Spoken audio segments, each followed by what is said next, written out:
und herzlich willkommen zurück auf meinem Kanal Judith Jelena. Heute nähen wir dieses wunderschöne Maxi-Kleid, für welches ihr kein Schnittmuster benötigt.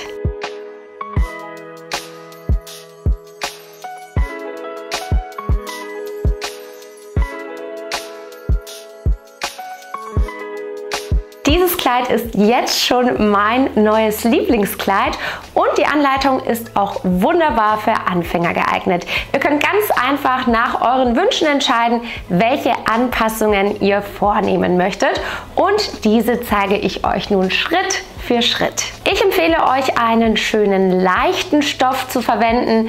Ich habe mich für einen Musselinstoff entschieden, aber selbstverständlich könnt ihr auch das mit jedem anderen Stoff umsetzen. Als erstes müssen wir uns ein Schnittmuster basteln. Das geht aber super einfach und dafür müssen wir erstmal wissen, wie hoch unser Oberteil werden soll. Das messt ihr in der Mitte zwischen den Brüsten aus. Ich möchte, dass mein Oberteil 22 cm hoch wird, plus Nahtzugabe, das sind dann 24 cm Höhe.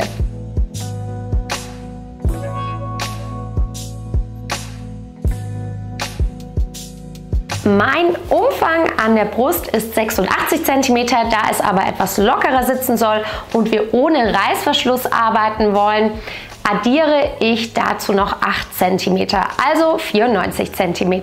Das teile ich für das Vorder- und Rückenteil durch 2 und das ergibt 46 cm plus 2 cm Nahtzugabe, also 48 cm. Da das Vorderteil durch die Brüste etwas größer sein soll, mache ich dort 1 cm mehr, also 49 cm, und am Rückenteil 1 cm weniger, also 47 cm.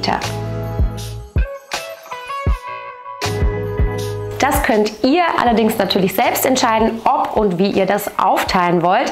Wenn ihr etwas kleinere Brüste habt, dann müsst ihr das natürlich nicht machen, und bei sehr großen Brüsten könnt ihr das noch mehr verteilen. Die Träger könnt ihr so lang und breit machen, wie ihr möchtet.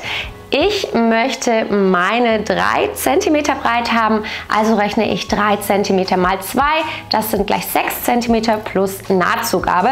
Außerdem sind meine Träger 50 cm lang. Am besten klebt ihr euch dann ein paar normale Blätter, also ganz normale Druckerblätter zusammen, und fertigt daraus euer Schnittmuster. Nun falten wir das Vorderteil in der Mitte, so dass die offenen Seiten rechts liegen, und dann messen wir 4 cm von rechts oben für den Armausschnitt. Ihr könnt, wie gesagt, alles nach euren Wünschen anpassen und gestalten. Wenn ihr ihn etwas tiefer oder etwas höher haben möchtet, dann einfach anpassen. Dann nochmal zur Mitte falten und die Punkte verbinden. Da mein Träger 3 cm breit wird, lasse ich jetzt 3 cm Abstand für den Träger. Falls eure Träger breiter sind, müsst ihr mehr Abstand lassen. Ich möchte einen Ausschnitt von 6 cm und das markiere ich mir hier oben links. Auch hier die Punkte verbinden und dann können wir die gemalten Dreiecke ausschneiden.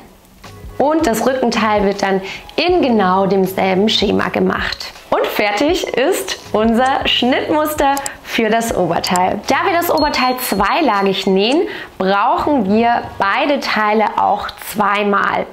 Dafür den Stoff umschlagen, dass er doppelt liegt, und das Schnittmuster auf beiden Stofflagen feststecken und ausschneiden. Genauso funktioniert es dann natürlich auch wieder beim Rückenteil.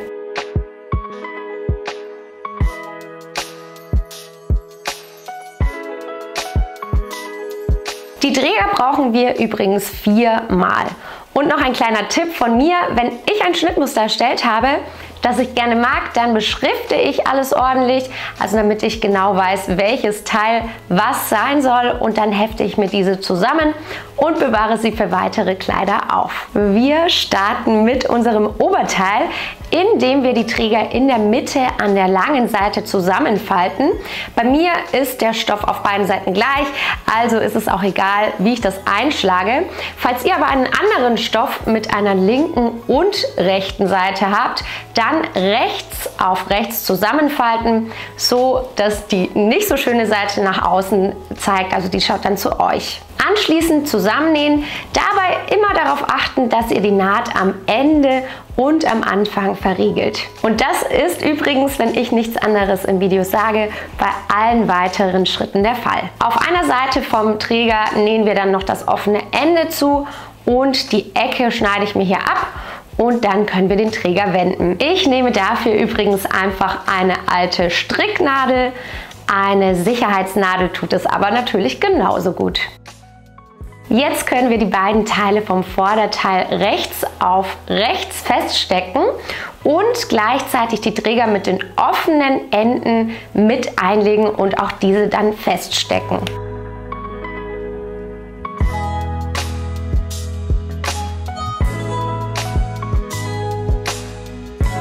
Dann an der oberen Kante mit den Trägern zusammennähen, also wirklich nur die obere Kante, den Rest lassen wir offen. Und beim Rückenteil machen wir das dann natürlich wieder ganz genau gleich. Wenn ihr das Vorder- und Rückenteil an der oberen Kante zusammengenäht habt, könnt ihr die Teile wenden. Die beiden Teile nebeneinander legen und aufklappen, die Seiten zusammenlegen, sodass die Teile dann rechts auf rechts liegen. Die schönen Nähte sehen sich also an und die etwas wildere Seite mit den nicht so schönen Nähten, die liegt außen.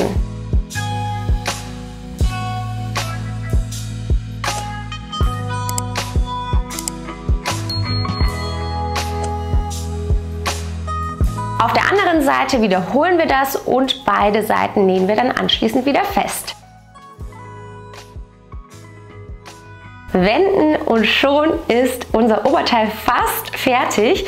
Übrigens könnt ihr daraus natürlich auch nicht nur ein tolles Maxi-Kleid machen, sondern auch ein süßes Crop-Top. Wir versäubern noch die unteren Kanten, damit sich der Stoff dann nicht irgendwann mal beim Tragen oder beim Waschen aufdröselt. Dafür nähen wir die beiden Stoffschichten zusammen.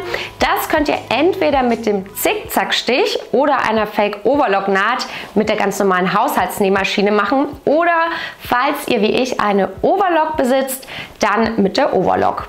Beides hält wunderbar. Mit der Overlock sieht es nur etwas professioneller aus und geht schneller. Ich habe euch übrigens auch alle Maschinen und was ich sonst heute so im Video verwende unten in der Infobox verlinkt, also klickt da gerne auch mal rein. Jetzt messen wir die Breite vom Oberteil, um die erste Stufe vom Rock anzubringen. In meinem Fall sind das 47 cm.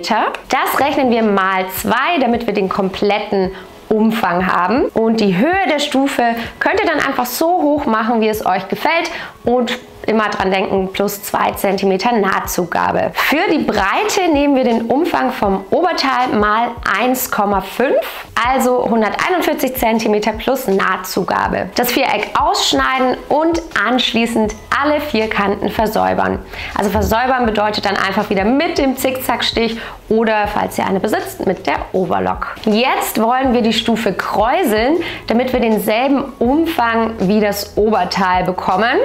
Und dafür nähen wir an einer langen Seite vom Viereck im Geradstich. Wichtig, davor die Stichlänge und die Stichbreite auf die höchste Position stellen und mit einem Zentimeter Abstand zur Versäuberung dann entlang ganz gerade runternähen. Dafür dieses Mal die Naht am Anfang und am Ende nicht verriegeln, super wichtig, also das Verriegeln dieses Mal weglassen. Nun könnt ihr am oberen Faden ziehen und somit bekommt ihr diese hübschen Rüschen. So könnt ihr dann auch von links nach rechts euch in die Mitte vorarbeiten, bis euer Viereck dann denselben Umfang bzw. dieselbe Länge wie das Oberteil hat. Achtet darauf, dass die Teile an der Seite noch so ungefähr 1 cm überstehen. Das wird dann unsere Nahtzugabe.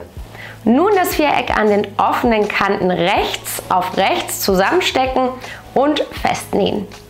Vergesst dafür nicht, die Maschine wieder auf die normale Einstellung, die ihr davor hattet, zurückzusetzen.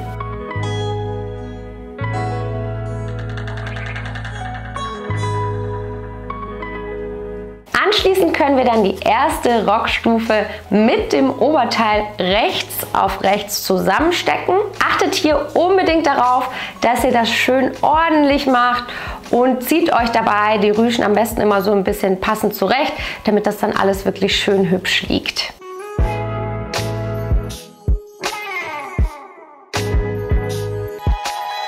Dann können wir die Stufe mit dem Oberteil zusammennähen.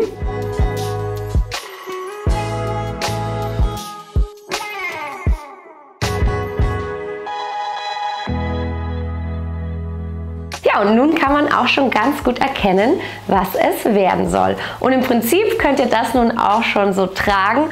Oder ihr bringt wie ich noch eine weitere oder wenn ihr möchtet natürlich auch noch mehrere Stufen an. Die Stufen funktionieren immer im selben Schema, also bedeutet immer den Umfang vom letzten Teil, in diesem Fall die 143 cm, also hier das letzte Teil von der letzten Stufe und das einfach mal 1,5 rechnen. Und wenn ihr dann alle Stufen angebracht habt, könnt ihr bei der letzten Stufe einfach noch den Rand auf 1 cm umschlagen und festnähen. Und fertig ist euer neues Lieblingskleid. Ich hoffe wirklich sehr, dass euch meine Anleitung gefallen und vor allem auch geholfen hat und würde mich deshalb riesig über einen lieben Kommentar und einen Daumen nach oben freuen und natürlich auch ganz besonders, wenn ihr meinen Kanal abonniert. Außerdem freue ich mich immer sehr, wenn ihr mich auf den sozialen Medien mit dem Hashtag Judith Jelena verlinkt, damit ich eure Werke dann auch bestaunen kann. Ich wünsche euch ganz viel Spaß beim Nachmachen und sage bis zum nächsten Mal. Tschüss.